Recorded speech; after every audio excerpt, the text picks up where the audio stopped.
Muy buenos días. Retomamos este curso bíblico dedicado este año al Evangelio según San Mateo. Está a cargo de quien les habla. Pertenezco a la Orden de los Frailes Menores Conventuales. En esta presentación seguiré la estructura y el contenido del reconocido biblista y teólogo italiano Don Claudio Doglio en el Evangelio según San Mateo. Ahí pueden ver online en Bible Claret. La traducción al español y la adaptación me pertenecen. Y el tema de hoy son las parábolas del reino. Prácticamente todo el capítulo 13, ustedes ven ahí, los versículos 1 al 53. Todo el capítulo 13 del Evangelio según San Mateo dedicado a las parábolas del reino.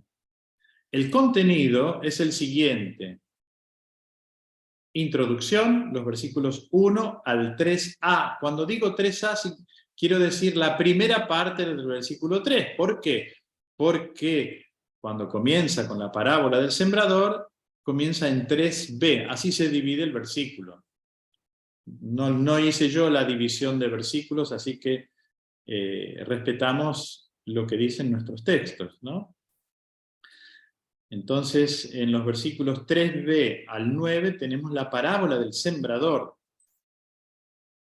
Luego, lo que significa el género parabólico, versículos 10 al 17. La explicación de la parábola del sembrador, versículos 18 al 23. Las parábolas, o la parábola, porque es una sola, del trigo y la cizaña. El griego dice cizañas en plural, pero es conocida, incluso es conocida como simplemente parábola de la cizaña. Versículos 24 al 30.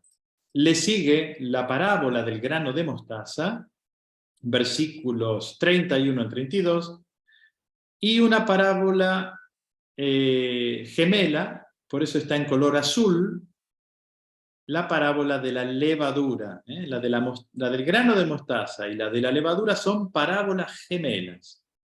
Versículo 33. Todavía sobre el género parabólico, más explicaciones, versículos 34 al 35. La interpretación de la parábola de la cizaña. O sea que tenemos dos parábolas que tienen su explicación, su interpretación. La del sembrador y la de la cizaña. A esto le siguen dos parábolas, ahí está en plural, esta vez sí. Por un lado la parábola del tesoro y la parábola de la perla, que también son dos parábolas gemelas. Luego la parábola de la red, fíjense que yo lo puse en color violeta, porque está emparentada de alguna manera con la del trigo y la cizaña, que también está en violeta. Vamos a ver por qué es lo que tienen en común estas dos parábolas. Luego la autopresentación del evangelista, como su autorretrato, su firma. Eso lo encontramos en los versículos 51 y 52, cuando él habla de este escriba convertido en discípulo del reino de los cielos. Bueno, es la autopresentación del mismo evangelista.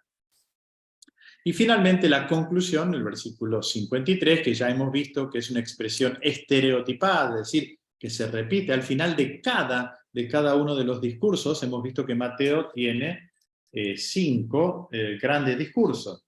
Bueno, ahora dejo de compartir pantalla y me voy al tema que nos ocupa. El discurso central en el Evangelio de Mateo es el discurso parabólico que encontramos en el capítulo 13. Es el discurso central, porque hay 5 discursos, y este es el tercero. El primer discurso, recuerdan ustedes, discurso programático, el discurso de la montaña, se corresponde con el quinto, hay una correspondencia con el quinto discurso, es el discurso escatológico que se refiere al cumplimiento de la historia.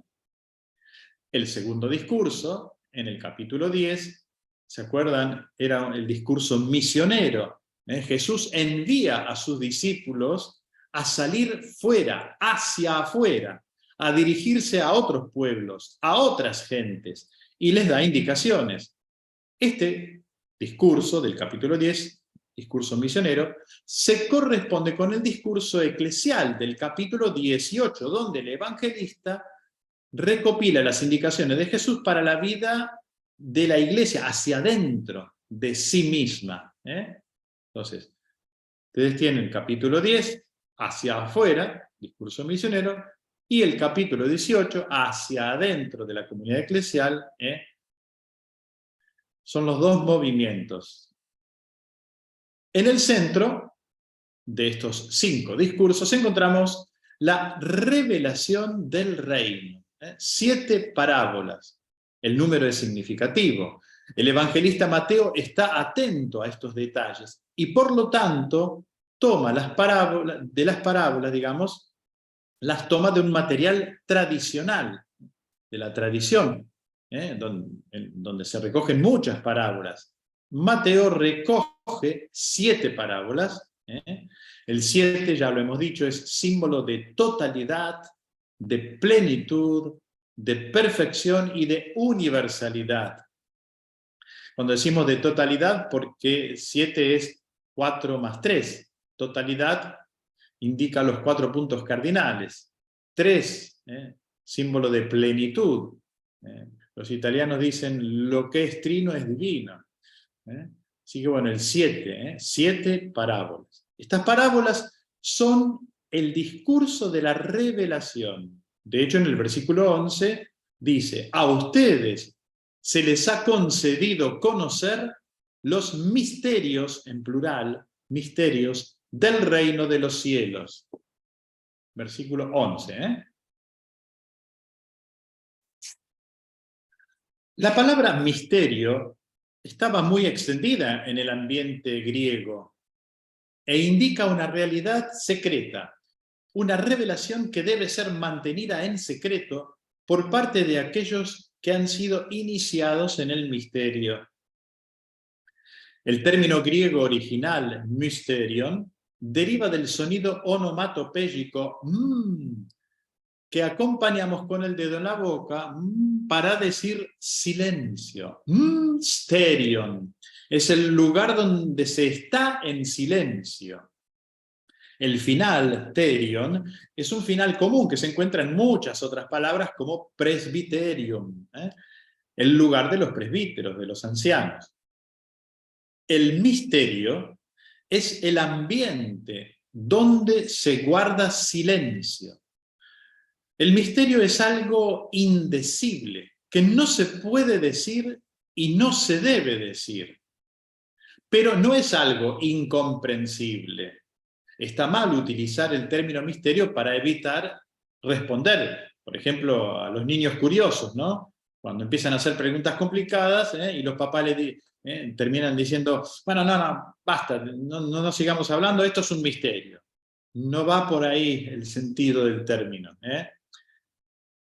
¿Qué es el misterio entonces en el Evangelio?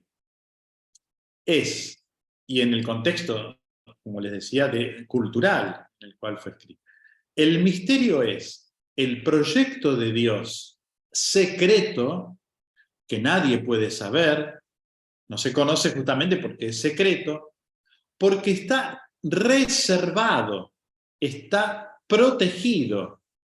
Y sin embargo, y aquí viene lo interesante, Dios lo reveló. Y el anuncio cristiano implica la revelación del misterio. Este es un concepto que se utilizó mucho en el Concilio Vaticano II, en una de las ponencias de los padres conciliares, donde misterio, para San Pablo también, es aquella realidad divina y trascendente y que nos toca, por eso salvífica, y que se manifiesta de alguna manera sensible. En el caso de Jesús de Nazaret, los discípulos lo pudieron ver, lo pudieron tocar, lo que hemos visto y oído, lo que tocaron nuestras manos. Bueno, eso Eso nos han transmitido los testigos oculares, los apóstoles. Precisamente por el poder de Jesucristo decimos que el misterio oculto durante siglos y generaciones, ahora, en el tiempo de Jesús, se revela en Jesús, en el tiempo de los apóstoles, en el tiempo en cual se escribió el Evangelio según San Mateo.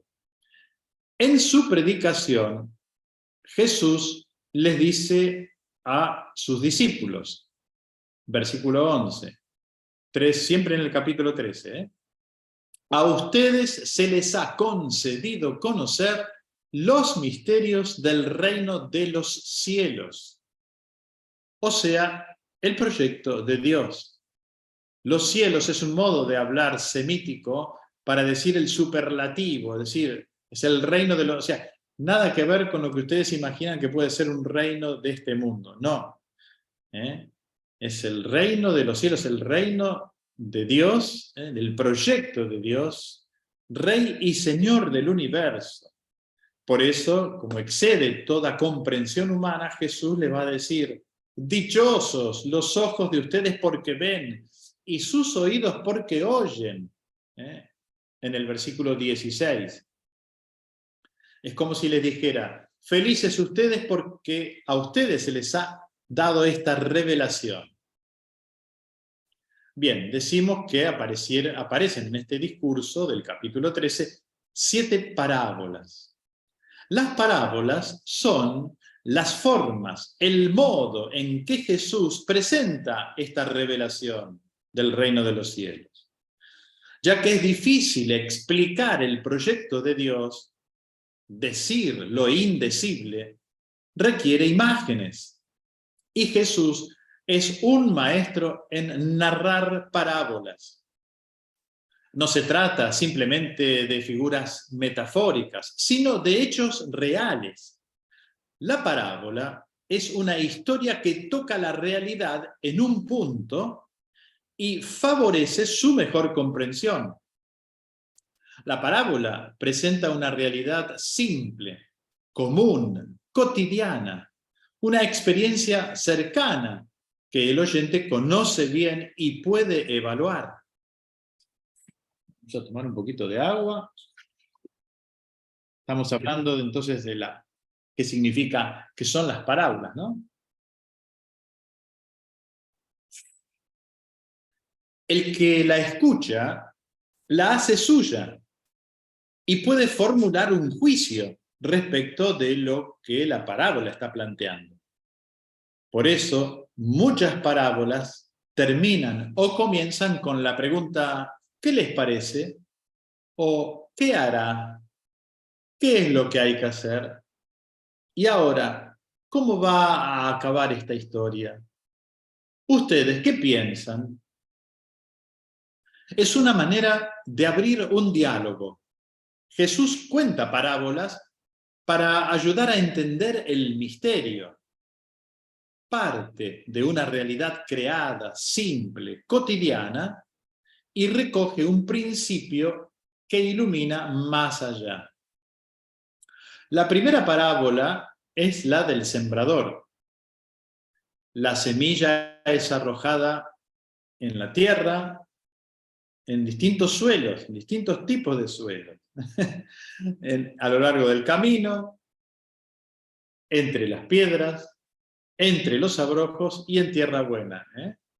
La semilla es arrojada y produce de manera diversa y depende del suelo, del terreno. Hay algunas semillas que caen en el camino y las aves se las llevan. Otras crecen en medio de las piedras, tienen poca raíz y no duran. La semilla que cae en medio de las espinas es sofocada. Pero hay un buen terreno, donde la semilla encuentra buena tierra y produce mucho fruto.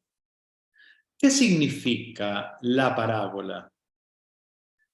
En toda actividad humana hay que tener en cuenta algunos fracasos.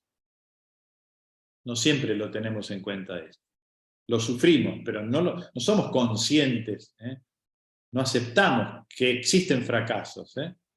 No toda la semilla sembrada produce fruto, porque puede encontrar obstáculos, el camino, las piedras, las espinas. Pero si encuentra buena tierra, la semilla produce, y produce muchísimo. Esta es una parábola de consuelo, con la cual Jesús compara el reino de Dios con una semilla que necesita un buen suelo para dar fruto. El capítulo anterior había mostrado una situación de malestar, de tensión incómoda, de rechazo hacia Juan el Bautista y hacia Jesús también por parte de los oyentes. Es posible que los discípulos estuviesen un poco desanimados, desmoralizados, ¿no? Como si dijeran, lo que estamos anunciando no lleva a ningún lado, no produce resultados. Lo que podrían decir también hoy algunos catequistas, ¿no? Que frente a el desánimo, incluso de los comentarios de los padres, ¿no? Que dicen, bueno, mis hijos tienen que hacer deporte, tienen que hacer esto, música. ¿Y cuándo va a terminar la catequesis? Bueno, un catequista que escucha esto puede empezar a desmoralizarse, a desanimarse, ¿no? La parábola de Jesús hace notar que habrá un buen resultado a pesar de las pérdidas, si cae en terreno bueno. En ese sentido, tiene mucha esperanza esta parábola. La parábola ha sido reelaborada por la tradición cristiana y se le ha añadido también la explicación. Le decimos explicación alegórica, que encontramos en los versículos 18 al 23. Y esta explicación probablemente no se remonta a Jesús mismo, sino que es una interpretación de la predicación apostólica, pero se pone en boca de Jesús. Por lo tanto, como redacción final del texto, tiene la misma importancia y la misma dignidad que la parábola que los estudiosos dicen que sea la original contada por el mismo Jesús. La interpretación de la escuela de escribas cristianos ha alegorizado, es decir, ha convertido la parábola en una historia paralela. Todos los elementos de la narración parabólica corresponden a elementos de la realidad. En eso consiste una alegoría. Cada elemento de la realidad se corresponde con un elemento de la narración parabólica. Y aquí tenemos la explicación que se hace tomando cada uno de sus elementos. La semilla es la palabra. Cuando se siembra en alguien que no entiende, el maligno se lleva la semilla. El terreno pedregoso representa al que escucha la palabra y la acoge con alegría, pero no tiene en sí raíces, es inconstante. Por tanto, tan pronto como llega una tribulación, una persecución debido a la palabra, la semilla no fructifica. La semilla sembrada en medio de las espinas hace referencia a los problemas, a las preocupaciones del mundo, la seducción de la riqueza. ¿Qué hacen estas? Sofocan la semilla de la palabra. Pero hay un buen terreno, una tierra buena, una tierra bella, dice el texto griego. Tengenten kalen, kalen es bello más que bueno. Bueno, lo que la belleza hace aflorar, digamos, o mejor dicho, la bondad se refleja a través de la belleza. Bueno, tierra bella. Hay un buen terreno, una tierra bella, es quien escucha la palabra, la entiende y da fruto que produce 100, el 60 y el 30 por uno. Una cantidad enorme. La producción promedio de trigo era de 5, 6, 7 por 1. Jesús propone una cosecha inmensa, imposible de alcanzar. Incluso hoy en día, con todos los medios más sofisticados con los que estamos equipados. Es un detalle que el campesino de Galilea entendió de inmediato. Es como si le dijera a Jesús, estás exagerando, un grano no puede rendir 100 por 1, no es posible. A través de esta provocación, Jesús comunica el mensaje del reino. Es una realidad pequeña como una semilla, pero crecerá. Fíjense ustedes qué importante es tener en cuenta esta secuencia.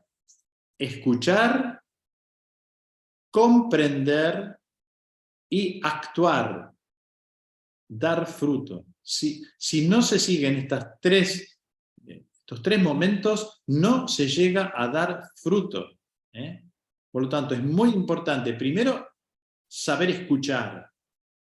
Pero no basta. Hay que comprender lo que uno está escuchando. Pero tampoco basta esto. Es importante actuar, practicar, realizar. De esta manera, entonces, la palabra que viene de lo alto, que nos trae Jesús, que es Él mismo, empieza a dar fruto en nuestra existencia. Decíamos, es una realidad pequeña, la semilla, pero crecerá. La otra parábola es la de la semilla del grano de mostaza, que aparece en los versículos 31 y 32, seguida de otra parábola gemela, la de la pequeña levadura, versículo 33. Esta pequeña levadura puesta en la harina, ¿no es cierto? Son todas ellas parábolas del crecimiento. Si simplemente hubiese querido subrayar la pequeñez, también podría haber tomado como referencia un granillo, una partícula de polvo. Pero la diferencia entre una semilla de mostaza, que es realmente pequeña, es un puntito blanco en la mano, apenas perceptible. La diferencia entre una semilla del grano de mostaza y una partícula de polvo, que podría ser incluso más pequeña, es que la semilla se desarrolla, se transforma, se convierte en una planta, mientras que la partícula de polvo permanece siempre igual a sí misma. Era pequeña y permanece pequeña. En cambio, la semilla, por más pequeña que sea, crece. Jesús utiliza a propósito estas imágenes de crecimiento. Imágenes de crecimiento. ¿Para qué? Para enfatizar que el reino de Dios es una realidad dinámica, que crece, que se transforma. Comienza pequeña, pero se hace grande, se convierte en una planta. La mostaza es una planta de jardín que incluso alcanza los 3 metros. No es un árbol majestuoso. Es además una planta estacional. Por lo tanto, la idea que Jesús quiere transmitir con la parábola es la de la transformación de la semilla pequeña en un arbusto grande. Hay un camino de maduración. El reino de Dios, el reino de los cielos, en el lenguaje de Mateo, es así. Otra parábola exclusiva de Mateo, que no encontramos en los otros evangelios, es la de la cizaña, versículos 24 al 30. También aquí estamos enfrentados al tema del crecimiento. Pero el problema destacado es sobre todo el de la confusión. Confusión. En un campo sembrado con semillas de trigo, también aparece la cizaña o las cizañas. La cizaña, que es una especie de trigo, se parece, pero no sirve para nada. Son esas espigas que no producen semillas comestibles. Parece trigo, pero no lo es. ¿Cómo separar el trigo de la cizaña? La imagen parabólica sirve para evocar una condición eclesial en la que hay una mezcla de buenos y malos. Es una experiencia dramática de la comunidad cristiana primitiva, descubrir que en su interior también están los malos. No son solamente los santos los que ingresaron en la iglesia. Tal vez al principio hubo un movimiento entusiasta de personas decididas, valientes, coherentes, que siguieron el Evangelio. Pero con el tiempo el entusiasmo de algunos fue disminuyendo. La coherencia se ha terminado y la comunidad cristiana, que comenzó bien, ha venido a menos, se ha venido a menos y está viviendo en el mundo de la misma manera que los demás. La comunidad a la que se refiere Mateo es una comunidad cristiana en crisis. No es la comunidad de los orígenes, con el entusiasmo de los comienzos, sino una comunidad de personas cansadas que durante mucho tiempo se embarcaron en ese camino, pero quizás un poco decepcionados, regresaron a una condición de vida como la del mundo, sin el impulso inicial. Incluso es posible que haya personas dentro de la iglesia que se comporten mal, que sean pecadores graves. Los pecadores están dentro de la iglesia. ¿Qué hacer? La solución no es arrancar a los pecadores para hacer un barrido de limpieza, para eliminar las malas hierbas. Es muy difícil hacer esta distinción, porque la división no pasa afuera, sino adentro de cada uno de nosotros. La división no pasa afuera, sino adentro de cada uno de nosotros. No es tan simple decir que hay buenos y malos. Eliminamos a los malos y mantenemos a los buenos, porque cada uno de nosotros es en parte bueno y en parte malo. La mezcla del trigo y de la cizaña está dentro de cada uno. El campo es mi vida. Hay cosas buenas y cosas malas. No es mi tarea separar lo bueno de lo malo, pero esto no significa que todo esté bien, aunque sea aceptable. El discurso de Mateo es muy serio y habla de una separación necesaria que tendrá lugar en el futuro. Será obra del Señor y será escatológica, es decir, al final del tiempo. Es el cumplimiento final en la cosecha. Entonces tendrá lugar la separación. También esta parábola tiene una explicación alegórica que encontramos en los versículos 36 al 43. En este caso tenemos una lista en la que todos los elementos de la narración se explican con referencia a alguna realidad teológica. El que siembra la buena semilla es el Hijo del Hombre. El campo es el mundo. La buena semilla son los hijos del reino. Las malas hierbas, los hijos del maligno. Son expresiones típicamente semíticas. Hijos del reino, hijos del maligno. O sea, personas que realmente acogen el anuncio del reino y otras personas que en cambio se dejan deformar por el maligno. El enemigo que sembró la cizaña es el diablo. La cosecha es el fin del mundo. Los segadores, los cosechadores, son los ángeles. Como se cosecha la cizaña y se la quema en el fuego, así sucederá al fin del mundo. Aquí está el anuncio escatológico del cumplimiento. Cuando el Hijo del Hombre venga en su gloria, enviará a los ángeles que recogerán los escándalos y a todos aquellos que cometan iniquidad, y serán eliminados. Luego entonces los justos brillarán como el sol en el reino de su Padre. Es una típica fórmula apocalíptica. El anuncio de que habrá una separación, pero será al final y será realizada por Dios mismo. La misma imagen de separación, la encontramos en la séptima parábola, que es la de la red, los versículos 47 al 50. El reino de Dios es como una red, el reino de los cielos es como una red arrojada al mar que recoge de todo, pero al final habrá una separación. Los pescadores sacan la red a la orilla y hacen la separación. Recogen el buen pescado en las cestas y tiran el malo. Así sucederá al fin del mundo. Entre la explicación alegórica de la cizaña y esta séptima parábola, Mateo introduce otras dos parábolas que son propias de él. Otras dos parábolas gemelas, la del tesoro, versículo 44, y la de la perla, versículos 45 y 46. El reino de los cielos es como un hombre que encuentra un tesoro en un campo.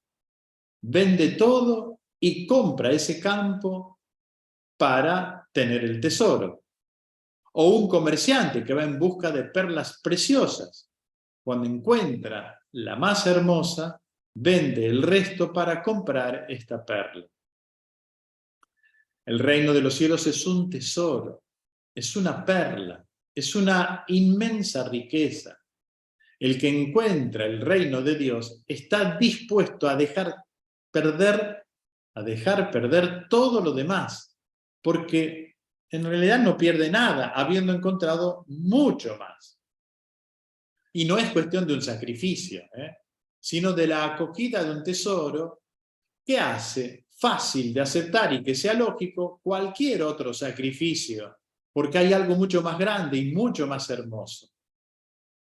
Es la experiencia de los discípulos que encontraron en Jesús el tesoro. Es una experiencia de iglesia, de la iglesia que lucha en su interior. Es una experiencia de crecimiento que implica también una gran fatiga, un gran trabajo.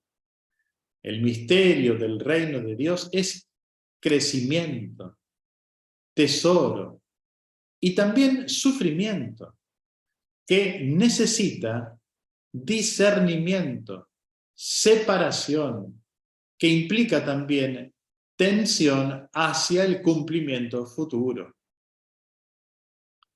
Repito, el misterio del reino de los cielos es crecimiento, tesoro y también sufrimiento. Como siempre, los discursos en el Evangelio según San Mateo terminan con fórmulas muy similares. ¿Se acuerdan ustedes? Cuando Jesús terminó estas parábolas, ¿se acuerdan? Después del discurso programático, el discurso de la montaña, dice, cuando terminó Jesús este discurso, o el discurso misionero, ¿no? Las instrucciones para los discípulos que van en misión, cuando terminó Jesús estas instrucciones a sus discípulos. Aquí la expresión estereotipada, es decir, que se repite, es cuando Jesús terminó estas parábolas, se fue de allí. Así termina con el versículo 53. Pero antes de esta conclusión, hay una nota redaccional muy interesante. Si ustedes tienen en cuenta el texto, cuando Jesús pregunta hacia el final, ¿han entendido todo esto? Le responden los discípulos, sí. Y él les dice, pues bien, un letrado, un escriba, que se ha hecho discípulo del reino de los cielos, se parece al dueño de casa que saca de su tesoro cosas nuevas y viejas. Parece ser el autorretrato del evangelista, una autopresentación, la firma delicada, ¿no?, del evangelista.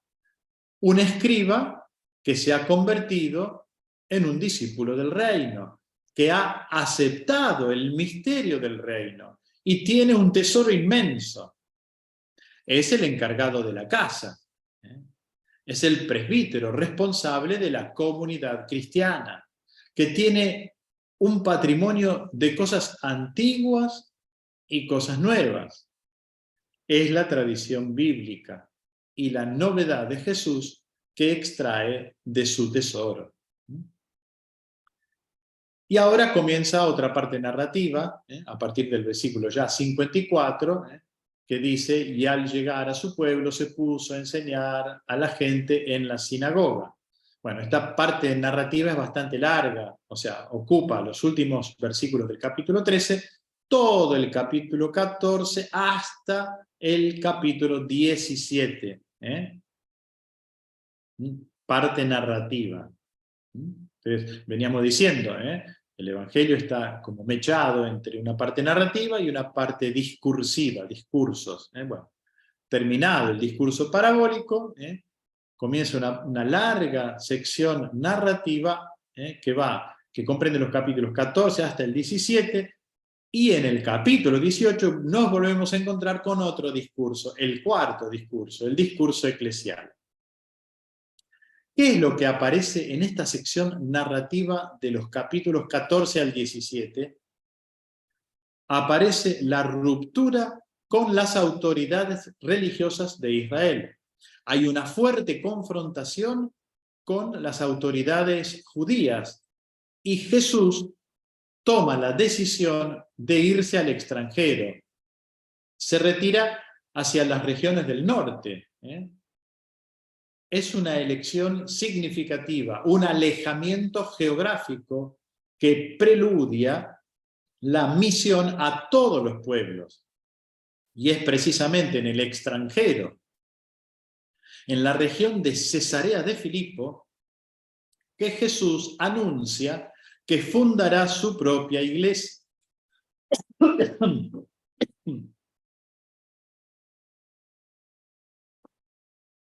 Y el primer elemento de la fundación será justamente el discípulo creyente, Simón, que se convierte en Pedro, sobre quien Jesús comienza a construir su iglesia. El misterio del reino es una realidad en crecimiento. Fin de la presentación.